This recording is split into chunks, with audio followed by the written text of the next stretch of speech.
Peace. It's your man, Just Be Real, coming to you live. I'm coming from this book right here, again, The Woman's Encyclopedia of Myths and Secrets, Barbara G. Walker. And we're going to dispel the myth and superstitious belief about being demonically possessed. It's not real. It's all fake. It's bullshit. Just to keep you in fear. We're going to read it.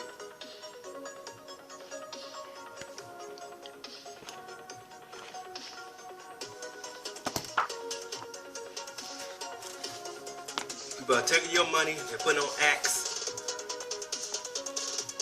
If demons are real, I should not have to open up a book or get a Ouija board for demons to appear.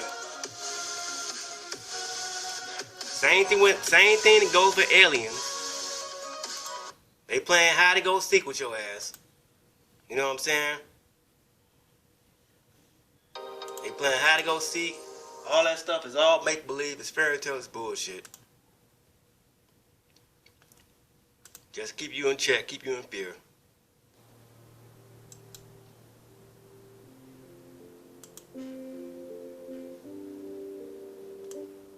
Let's read this. It says possession. The idea that a human body may be possessed by a supernatural personality in addition to its own natural one occurs in every religion. Christians believe in several kinds of possession, both divine and demonic. The Catholic Church retains the office of exorcist because it still considers demonic possession real. At the same time, God possession, with the central idea of Christ's incarnation, and it is believed that a worshiper may be possessed by the Spirit of Christ, often in the ecstatic manner of the primitive shaman. Some Christian sects call this getting the Spirit.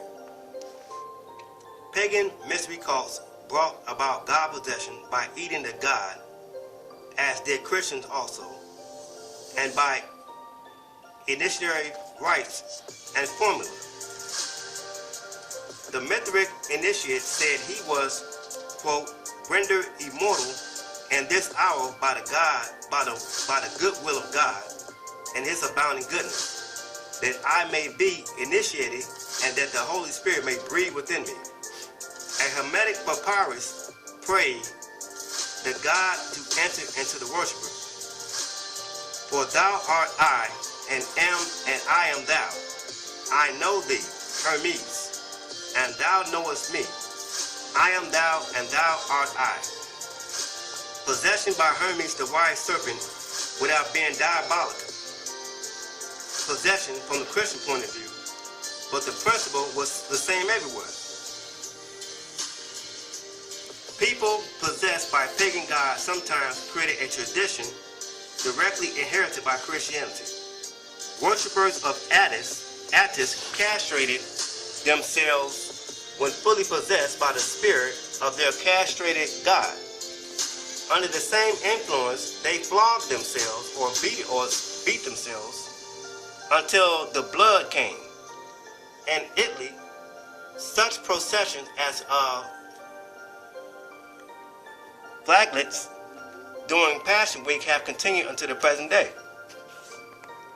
The Madonna being the patroness of these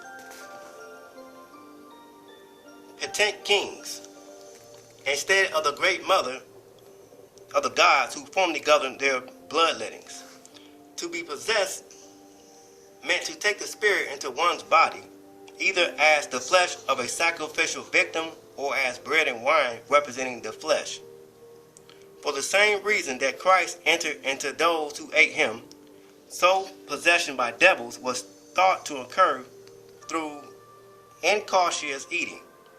Saint Gregory the Great told of a nun who became possessed by a devil after eating a bit of lettuce. The devil complained to the exorcist, quote, "What wrong have I done? Here I was sitting upon this lettuce, and she came to eat, and she came and ate me. To speak a blessing over food before eating was originally supposed to drive out whatever devils might be lurking there. Pope Gregory professed an ability to recognize the signs of demonic possession under any circumstances. When a horse kicked and plucked and refused to let him mount, he instantly realized the horse was possessed by a demon. He even knew the possession had been caused by two magicians whom he arrested, blinded, and tortured into confession. Afterward, they were cared for at the church's expense for the rest of their lives, meaning they were in prison for life.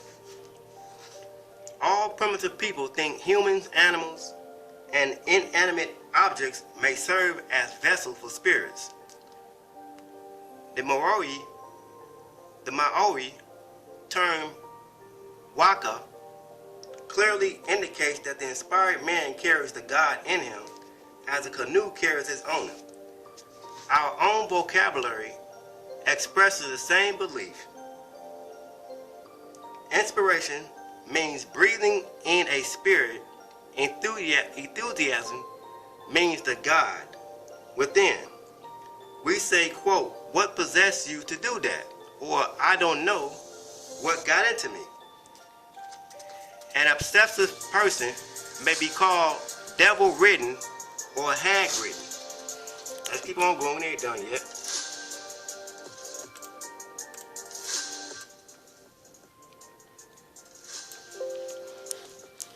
It goes on to say that Euripides called Dionysus the god of prophecy because he took possession of the body through divine madness, which makes those whom he maddens foretell the future. We still speak of being possessed by a prophetic or poetic frenzy. Mediums are possessed by spirits of the dead, who speak through them as demons were said to speak through their human hosts. Men never abandoned the notion of alien spirits within the human mind. Not only was the God within the concept essential to the communion rite, but the devil within concept was also essential to discrediting other deities, whose communion rites were the same. Moreover, diabolic possession was affirmed by the scriptures. Summers says, quote, "We have the authority of Christ himself as to its reality." No reader of the scriptural narrative can deny that Christ by word and deed shows his entire belief in possession by evil spirits. And if Christ were divine, how came he to foster and encourage the delusion? The third edition of the Encyclopedia Britannica gave the same official opinion of demoniacs.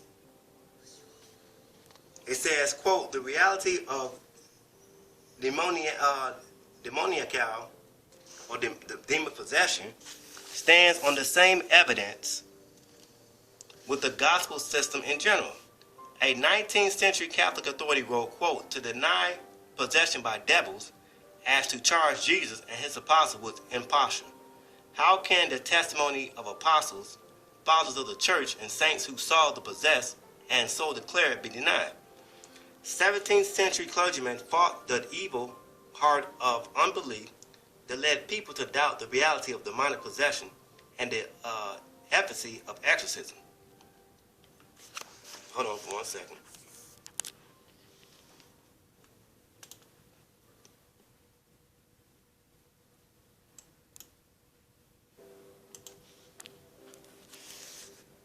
It says, priests vied with each other to see who could cast out the most demons. In a highly publicized case, Sister Madeleine de la Plade of Ursuline Convent of the Axian province was found to contain 6,666 demons, including Beelzebub, Leviathan, and Baalbrith, Asmodeus, and Astaroth, the cream of hell celebrities. Jesuits at Vienna claimed over 12,000 demons in a single case of possession. One skeptic, Bishop Miron, suspected to possess Martha Brawler of fakery when her demon sent her into convulsions at the reading of what she thought was a Latin Bible. It was actually a copy of Virgil's Appiad. Miran called the girl a fraud, but the Capuchin monks rejected his verdict as godless. It says fraud was a major ingredient of incidents of possession, often deliberately fostered by clergymen to trump up a dramatic demonstration of their power over the forces of evil. At Salisbury in 1612, 3 women were accused of causing possession in a girl who later admitted that she had been coached by a Roman Catholic priest who wanted the women prosecuted because they had defected from his church and turned Protestant. You see that? So they was coached into being possessed. It's not real, it's bullshit. Let's read it. Sir Walter Scott observed, quote, "The Catholic Church has much occasion to rally around her all the reject that remain to her in a schismatic and heretical kingdom. And when her fathers and doctors announced the existence of such a dreadful disease as possession, and of the power of the church prayers, relics, and ceremonies to cure it, it was difficult for a priest, supposing him more tender of the interest of his order than that of the truth, to avoid such a tempting opportunity as the supposed case of possession offered for displaying the high privilege in which his profession made him a partner, or to abstain for conniving at the imposture, in order to obtain for his church the credit of expelling the demon. It was hardly to be wondered at if the ecclesiastic was sometimes induced to aid the fraud of which such motives forbade him to be detected." So they're saying it's bullshit. Some cases were not consciously faked. Symptoms of possession could be produced by such causes as hysteria, epilepsy, sexual frustration, depression, or plain boredom. Ascetics in monasteries and convents were most prone to demonic possession, which seemed a way to relieve the isolation, inactivity, and drabness of the cloistered life. Nuns were often imprisoned in convents against their will because husbands wished to be rid of them, or because their parents could give them no dower and so compelled them to be brides of Christ. The church word for the depression that afflicted nuns and monks was acedia, absemal apathy, screaming fits, blasphemies, sexual fantasies, and erotomania of the possessed spring directly from hatred and convent life, as shown by the nun Jane Agnes. She says, "My mind was often filled with blasphemies, and sometimes I uttered them without being able to take any thought to stop myself." She says, "I felt for God a continual aversion. The demon beclouded me in such a way that I hardly distinguished his desires from mine. He gave me, moreover, a strong aversion for my religious calling, so that sometimes when he was in my head, I used to tear all my veils and such of my sisters as I might lay hands on. I trampled them underfoot. I chewed them, cursing the hour when I took the vows. More often than not, I saw quite well that I was the prime cause of my troubles, and that the demon acted only according to the openings I gave him. As I presented myself at communion, the devil took possession of my head, and after I had received the blessed host and half moistened it, the devil threw it at the priest's face. There was a time when demonic possession was almost as contagious as the common cold. It would sweep through a coastal like an epidemic. A 15th century German convict suffered an outbreak of possession in which all the nuns took to biting one another. In a French convent, they began meowing like cats. At Aix in 1611, a man was burned at the stake for sending an extraordinary number of demons into nuns. One nun alone was possessed by 6,500 demons. Possession served as an excuse for orgiastic goings on at several convents in the 17th century. Father confesses at the Louviers from 1628 to 1642 instructed the nuns in lesbian intercourse, celebrated communion naked, and staged obscene masses where the officiating priest would attach a host to his penis and engage in coitus or sodomy. It says nuns were forced by their demons to frequent coupling with both devils and prelates. Are you hearing this? It's an act. It's a bunch of garbage. Let's keep on going. Maria Renata Sagner,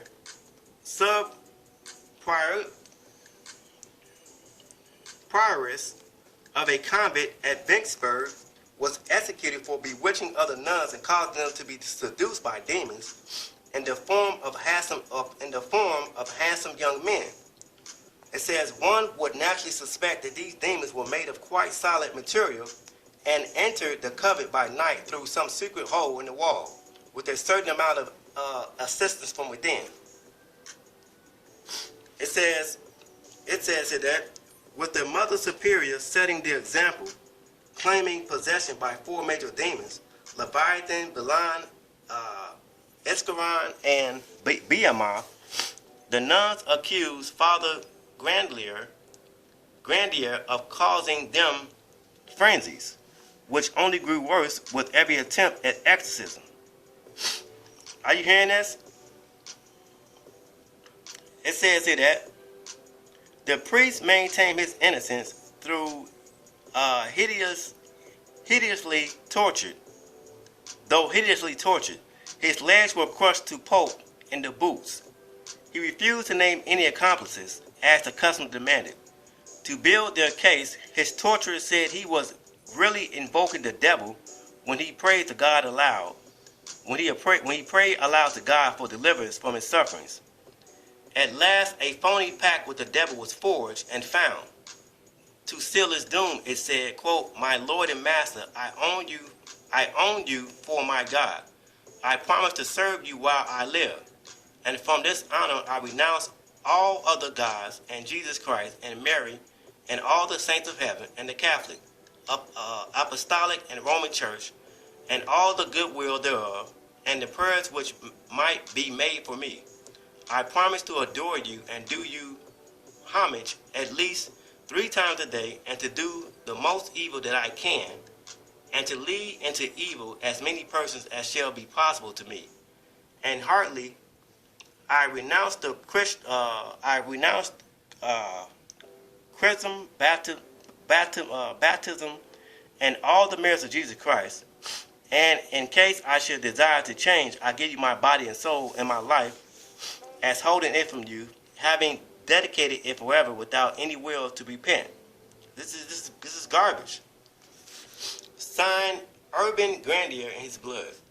After Urban Grandier was burned at the stake, possessions of the nuns continued.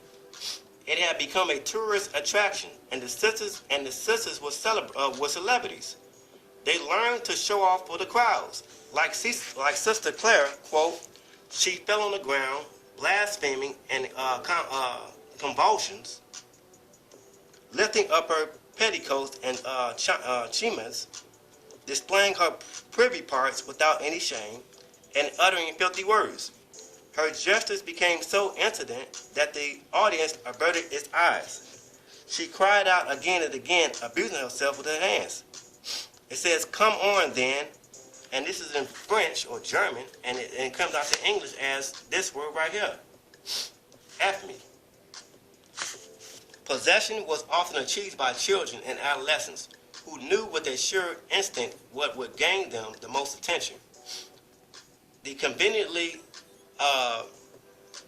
time hysteria of adolescent girls, followed up by adults' superstitious fears, created the notorious witch craze of Salem, Massachusetts. The basic idea had long been common in England. Are you hearing this? It's all an act. It's phony. It's not real.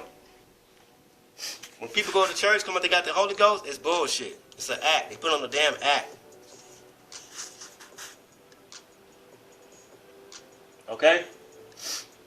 Let's keep on going.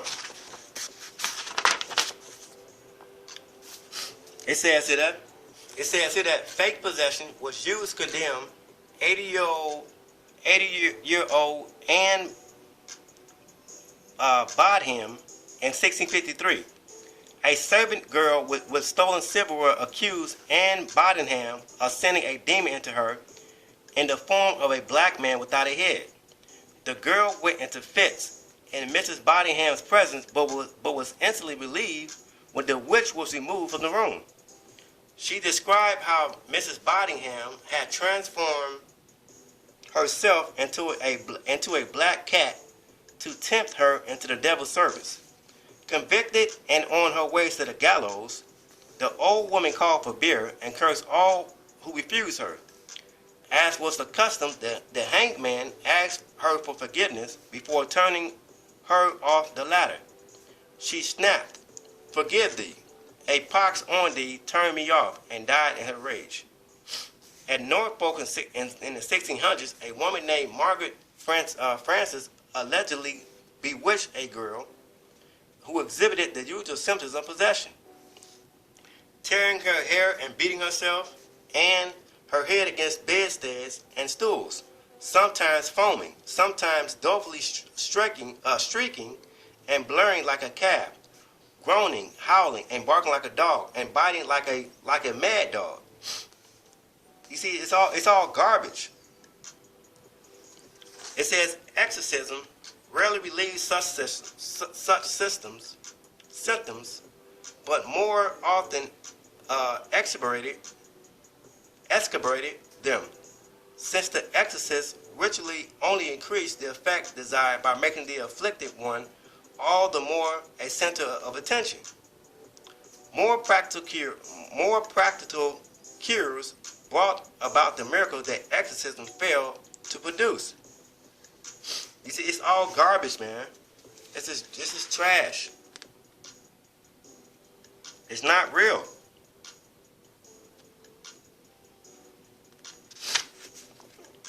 It says here that in 1966, a Swiss girl named Bernadette Hassler was beaten to death by two religious fanatics who claimed they were driving out her demon. Churchmen's reaction to this case was interesting. Johannes van der Rock, Bishop of Chur, seemed more concerned about the murderer's usurpation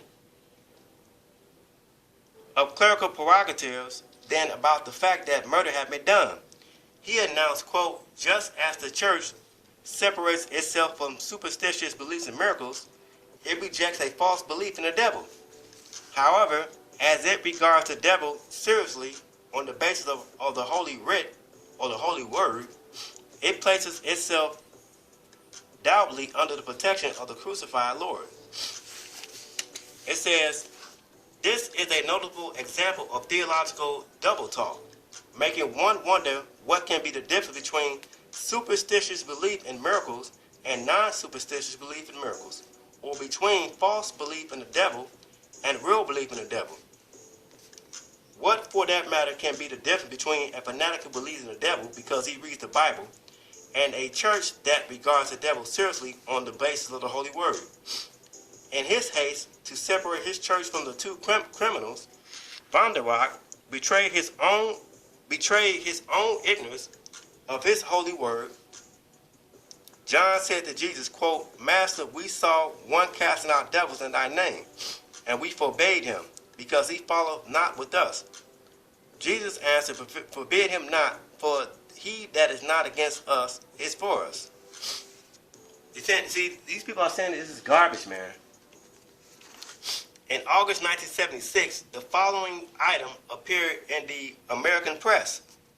The voices on tape was that of a woman, but it was unnaturally deep, and the words were incoherent screams mixed with furious profanities.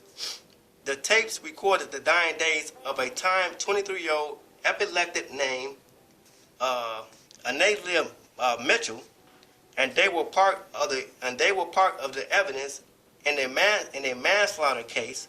West German authorities were preparing last week against the Roman Catholic Bishop of Bernsberg, Joseph Stahl, and two priests he appointed to exorcise the devil from the young woman. When Mitchell, this woman, died, she had died last month of malnutrition and dehydration. She weighed only 70 pounds. One of the priests, Father Arnold Reins, maintained that 6 devils, including Nero, Judas, Hitler, Lucifer himself, possessed Mitchell and made her refuse to eat. It says that such human tragedies can still occur in a purportedly enlightened age is grim proof of the blindness that can be engendered by blind faith. Perhaps the definitive remark on the subject of possession was made in 1970 by Dr. Henry Asgard Kelly of the University of California. Diabolical possession is caused by belief in diabolical possession. It's all garbage, man. It's trash. It's not real. It's an act. They're putting on acts. They're feeding on the people's belief. They're feeding on the ignorant and the layman's stupidity. It was even so bad that when you talk about when women come on their periods, Jewish people will not touch the woman. I'm not making this up.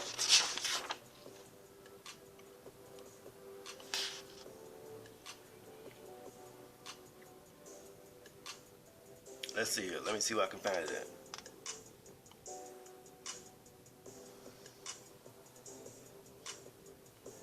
Like here. So this is under the section of menstrual blood. This is when a woman comes on her period, on her monthly. Okay? And it was all these superstitious beliefs that if you touch a woman on her monthly, you'll be cursed. All this bad shit happen to you. It's all bullshit. So like here. Like here.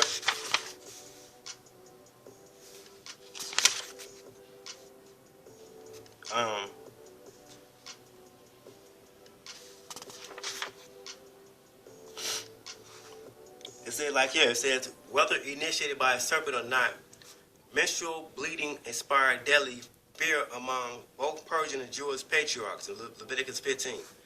Rachel successfully stole her father's Tephirim, household gods, by hiding them under a camel's saddle and sitting on it, telling her father when she was menstruating, so he dared not approach her. Genesis 31.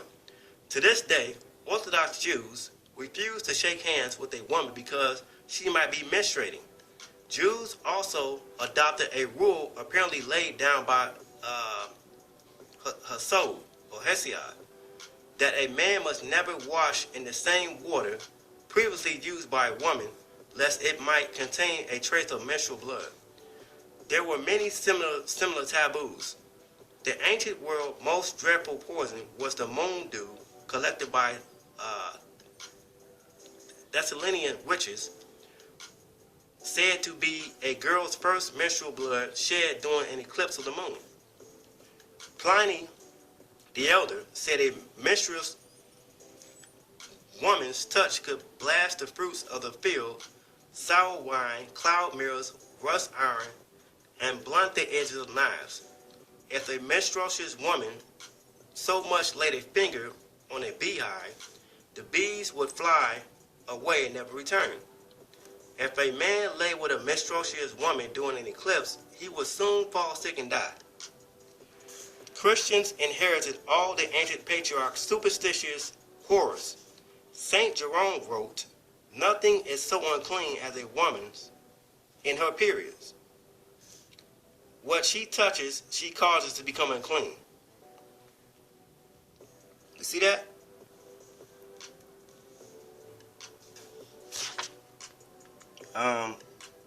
Like here.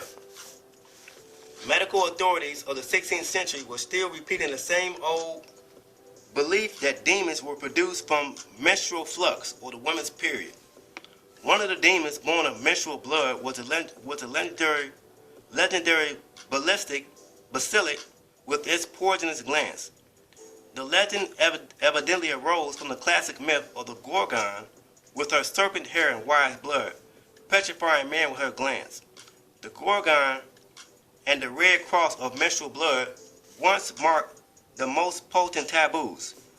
The very word taboo, from Polynesian tupua, sacred magical, applied specifically to menstrual blood.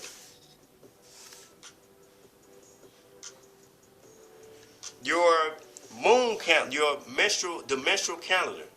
This is the woman's period. This is where you get your moon calendar from. This is where you get your Mayan calendars from. Menstrual calendar. Two conflicting calendars were used through most of the Christian era in Europe: the church's official solar Julian calendar and the peasant's unofficial lunar, goddess-given menstrual calendar. The 13 annual lunations of the latter produced one of the contrasting answers to the nursery riddle: how many months be in the year? There be 13, I say. Christians produce another answer: there be but 12, I say. The lunar calendar's 13 28 months had 4 7-day weeks apiece, making new waxing full and waning moon Sabbaths in the ancient form. Weeks are still lunar, but they no longer fit neatly into the solar month system. 13 lunar months gave 364 days per year, 13 times 28, with one extra day to make 365. Nursery rhymes, fairy tales, and charms, with charms, ballads, and other repositories of pagan tradition, nearly always describe the full annual cycles as a year and a day. It has been shown that calendar consciousness or awareness developed first in women because of the natural menstrual body calendar, correlated with observation of the moon phases. So your moon phases, lunar, is talking about the woman's period. This is your lunar calendar with the so-called Sabbath and all that shit in the Bible. It's talking about the woman. Chinese women established a lunar calendar 3,000 years ago, dividing the celestial spirits into 28 stellar mansions through which the moon passed. Excuse me. It says here that among the Maya of Central America, every woman knew the Great Mayan calendar. The Great Mayan calendar had first been based on her menstrual cycles. Menstrual cycles. Are you saying this? So what is menstrual cycle? What is the menstrual cycle? What is that? Or lunar? What is they talking about? I'm still reading this section. It's talking about the woman.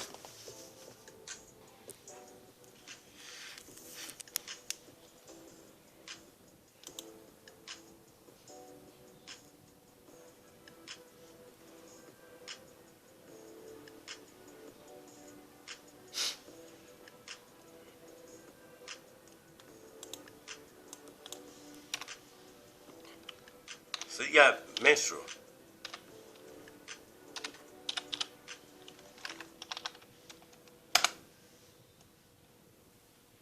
So menstrual cycle is the process of ovulation and menstruation in women. It's talking about the woman. Ovulation cycle.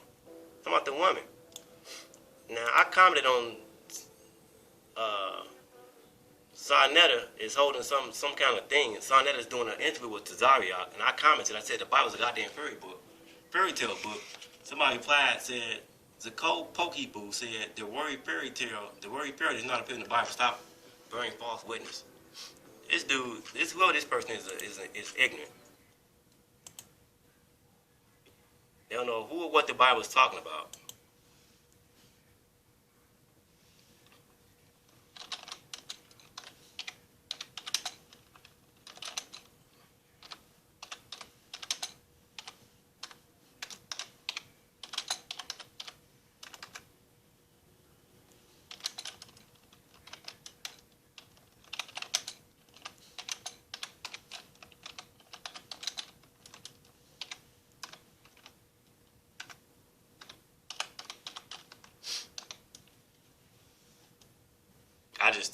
I respond back to the person saying, you have no clue what the book is talking about. It's a bunch of bullshit.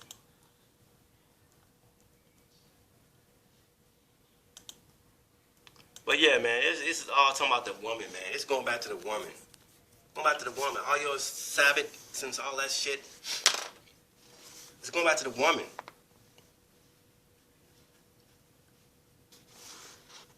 It's going back to the damn woman. So we just dismiss that demonic possession is garbage. It's bullshit. It's an act. So when you see people talking about they got the Holy Ghost, this shit, it's an act. People are suffering from all type of mental diseases, schizophrenia, epilepsy. These people are messed up in the head. They need to be put on psychotropic medication, drugs. They need to be put into a nut house. So let's see, black church, black people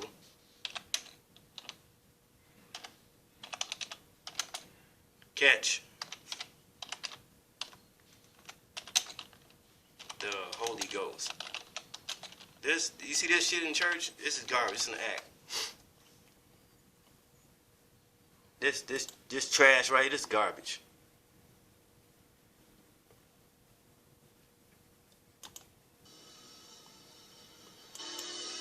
Look at this fool.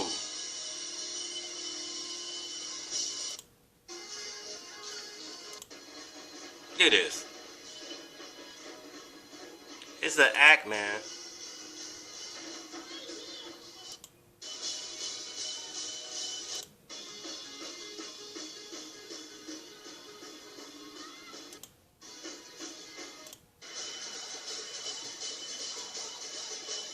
It's an act.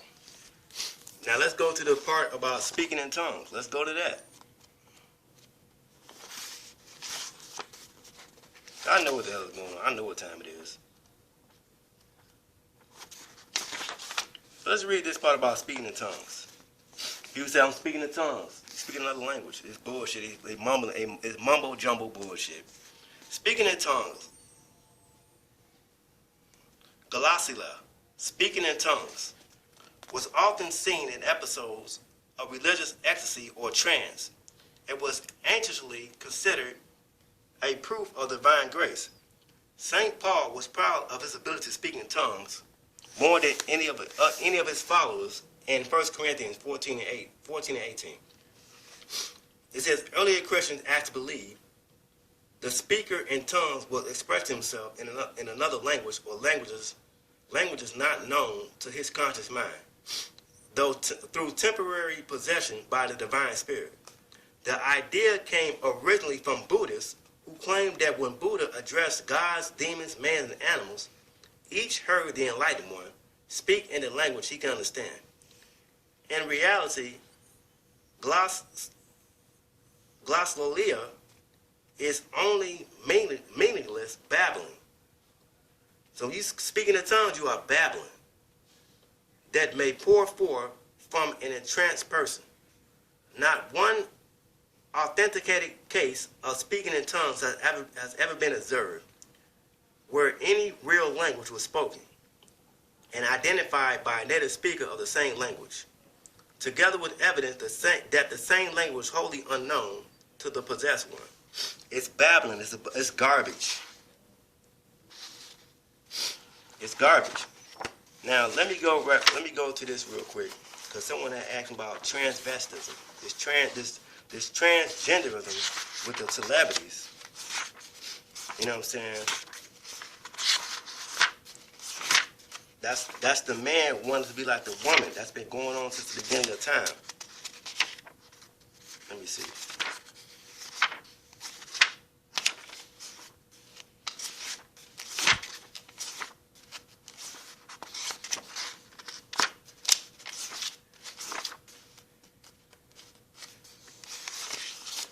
Okay. Let's see if I got enough time to read this. So you got transvestism or transvestite.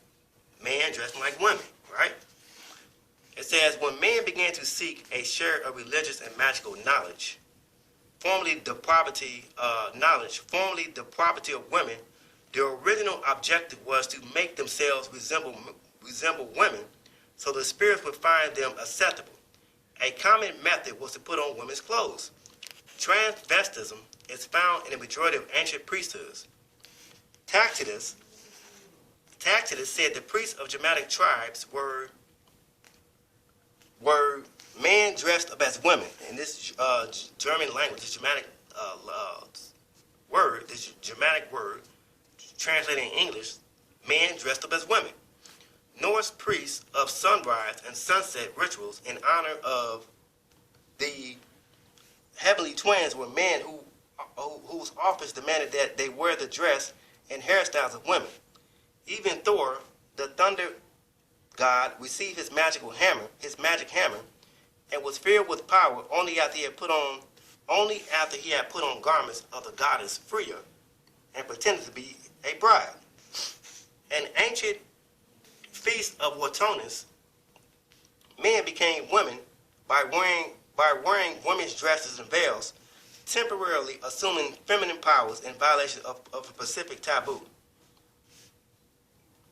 The Jewish philosopher Moses Maimonides said men in his day put on women's clothing to invoke the aid of the goddess Venus. So your transvestite or transgenderism or transvestism goes back to the beginning. Man was dressing up like women. Man wanted to be the woman. Okay? This was your transgenderism, your trainings. There's nothing demonic about it. It's just a way of life. It's how they did things back in the day. Okay? Let's keep on going. Roman priests of the Magna Mater dressed as women, and transvestism figured prominently in Roman rites of the Lupercalia and the Ides of January. The custom was still prevalent in the times of St. Augustine, who inveighed against men who clothed themselves in women's garments at the Feast of Janus. He said such men could not attain salvation, even if they were otherwise good Christians. Before his conversion to Christianity, St. Jerome even participated in ritual transvestism, though his biographers tried to pretend that he had worn women's clothes by mistake. This has been going on since the beginning of time. This ain't got shit to do with no demon possession, the devil. No, this is man dressed up as women. This is something that they did back in the day. Despite Augustine and other church fathers, ritual transvestism continued. Men dressed in women's clothes at religious festivals at Amasia in the 5th century, and again or still at the Catalans of January in the 10th century. It says here that Balsamon said in the 12th century events, the clergy participated in pagan rites in the nave of the church, wearing mask and female dress. Gregory of Tours, bishop in the Merovingian times, was forced to give up his church to a crowd of demons. Their leader, dressed as a woman and seated on the episcopal throne. The inquisitor James Bowden asserted that male and female witches actually changed their sex by changing clothes with one another. It says here, listen to this, listen. Men's transvestism was rooted in the ancient desire to imitate female magic. You see this? So your transgenderism, or this cloning shit, this clone shit is not no demon shit. It goes back to ancient times. Men were dressed up as women. It's a ritual. You niggas don't know. You don't know what the hell's going on. You don't understand what's happening in this world. This ain't got shit to do with no goddamn demons or devils. This is a repeat of history. It's rituals, damn it. Wake the hell up. It's rituals. It's a ritual. When you see these celebrities dressed up in skirts and wearing women's clothes, it's the ritual. That's all it is. They ain't no demons got a hold of their ass. It's a ritual. Like here, Will Smith dressed up in drag, right? Look, Will Smith dressed as a woman. This just recently, right?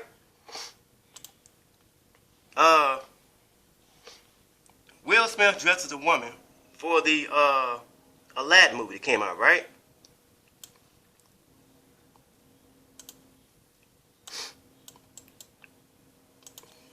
Let's see. So I'm trying to get you niggas to understand what's going on. These are all rituals, man. This is rituals.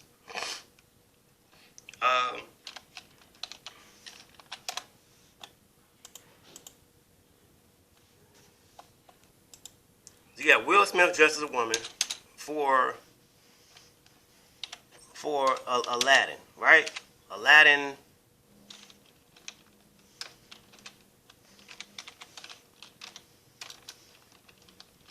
Let's see. So there you go. Will Smith just dressed up as a woman. Pretty recently, right? Will Smith dressed as a woman.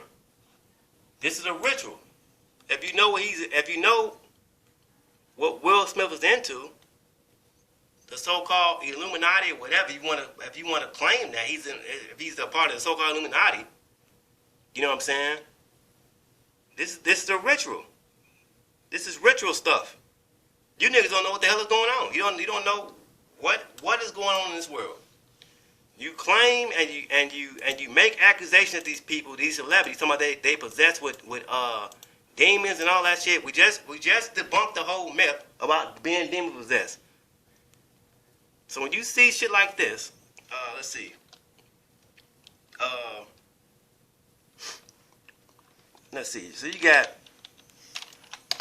got this, right? You got people that say that people are clones, right? But where's the proof? Where's the proof at? Right? So you got stuff like this. Cloning is real and things like that, and Whitney Houston a clone, and all these people are clones. Where's your proof at? Okay? But let's keep on going here. So it says here that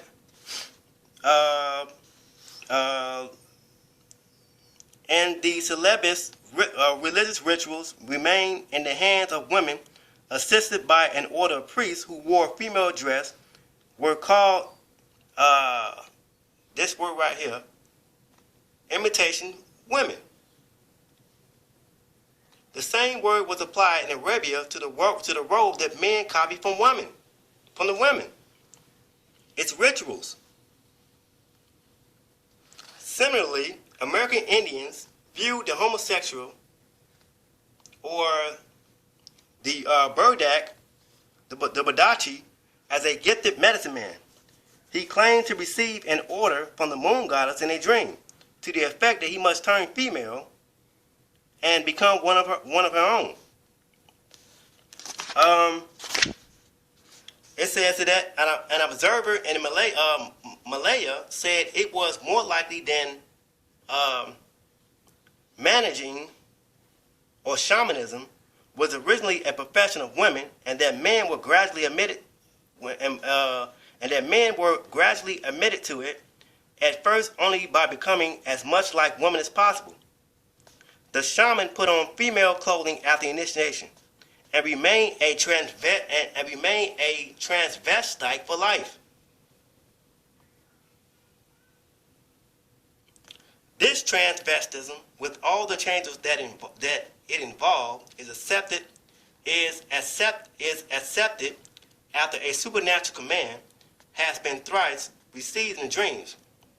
To refuse would be to seek death. This combination of elements shows clear traces of a feminine magic and a matriarchal mythology, which must formerly have dominated the shamanism of Sedite.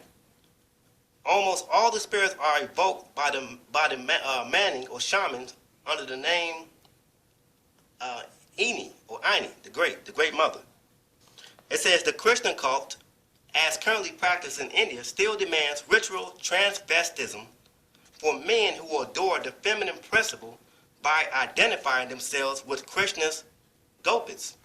They wear the clothes and ornaments of women and even observe a menstrual or women's coming on a period of a few days. This is to your transvestism or transvestites. It's going back to the man wanting to be like the woman. So when you go here to the part with castration, I gotta break this shit down for you niggas. You wanna equate this shit telling some demon possessed and demonic and devil. I've already killed the devil concept. That's bullshit. So let's go back to the section of castration. You niggas don't know what the fuck is going on. You don't know what these celebrities are into. It's rituals. That's why they are in the position they're in right now. It's rituals. They participate in rituals. If you want to be a part of the so-called Illuminati or a part of the Brotherhood, your ass you have to perform rituals. It ain't nothing demonic about it. It's something that's been going on since the beginning of time. So here's your origin of transvestite or transvestism or transgenderism. The first person to dress up in drag was the woman Queen Hatshepsut. She wanted to be like a man. She wanted to take the throne. Queen Hatshepsut. How much time I got? I gotta hurry up. Here it is, Queen Hatshepsut. Look it up. Do the goddamn research, man. Queen Hatshepsut, right? Queen Hatshepsut. Look this woman up. She was the daughter of Tutmosis III. She dressed up as a goddamn man. Read this shit. Read it. This is a goddamn shame. You niggas don't know nothing about history. Read about Queen Hatshepsut. She was the first woman to dress in drag. Let's read it again. Castration. All mythologies suggest that before men understood their reproductive role, they tried to make women of themselves in hope of achieving women-like fertility. Methods include kavad or imitation, childbirth, mock death, and rebirth through artificial male mothers. Ceremonial use of red substance to imitate menstrual blood. It's going back to the goddamn woman. Because men can't produce children. To imitate menstrual blood and transvestism. Transvestite. This is what it is. It's rituals. Another method was ceremonial castration. And it says its primitive object was to turn a male body into a female one, replacing dangling genitals with a bleeding hole. What does the woman have? A vagina. What the man got? Dick and balls. I gotta be blunt. I gotta keep the shit real.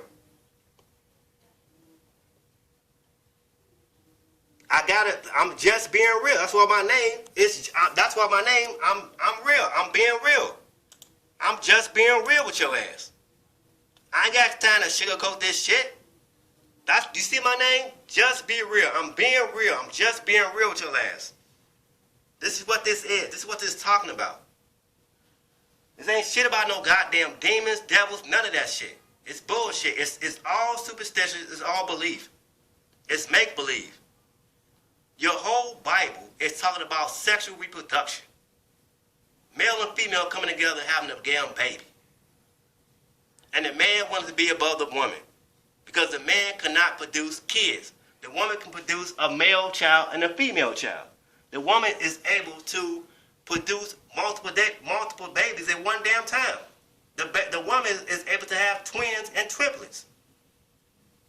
Man, the man cannot produce kids. Where the baby gonna come out? Out his ass?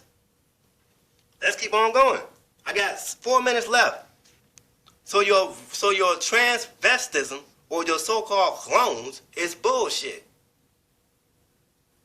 And like I said, if there are clones walking around here, they ain't worried about your ass. But your whole transvestism, your whole homosexualism is going back to ancient times because the man wanted to be like the goddamn woman. This is facts. This is facts. Several forms of the Heavenly Father became curators by a rite of castration. The god Baal cut his head. His head is the penis. The god Baal cut the head of his penis and mixed his blood with clay to make men and animals, copying the magic of Mother Ninharksar, shaman, the Phoenicians.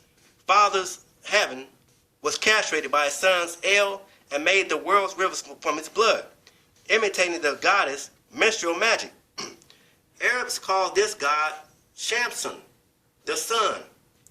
The Bible called him Samson, whose blindness and hair cutting were both mythic metaphors of castration. Right here, biblical writers call the penis a sinew, that strength, lying upon the hollow of the thigh. This was the sinew, or the sinew, that Jacob lost in his duel with a man who was a god, or the angel. Jacob the supplanter was another name for Seth, or Set, who was likewise symbolized by the ladder of souls, and likewise engaged in a contest with his rival, ending in castration. When Set was castrated, his blood was spread over the fields in the annual ceremony of sowing, so as to fertilize the crops. The book of Genesis confuses the two aspects of the God king who, as Jacob won his battle with the incumbent king and supplanted him. Then, as Israel lost his battle with the next supplanter, and it was castrated. It says, Israel may have been a corruption of Isis Rod El, the god enthroned as the consort of his goddess, awaited the next challenger. The syllable El meant his deification. The garbled story of Jacob and the God-man, or the angel, was inserted chiefly to support the Jews' taboo on eating a penis. Genesis 32 and 32. Formerly a habit of sacred kings upon their ascension to the throne. This is all rituals, man. It's rituals. When men dress up in women's clothes, it's a form of initiation. It's rituals. And ain't got shit to do with no damn devils or demons. It means they know what the hell is going on. You niggas don't know a goddamn thing. So you need a real nigga like me to just be real with your ass and let you know what's happening. With that being said, peace.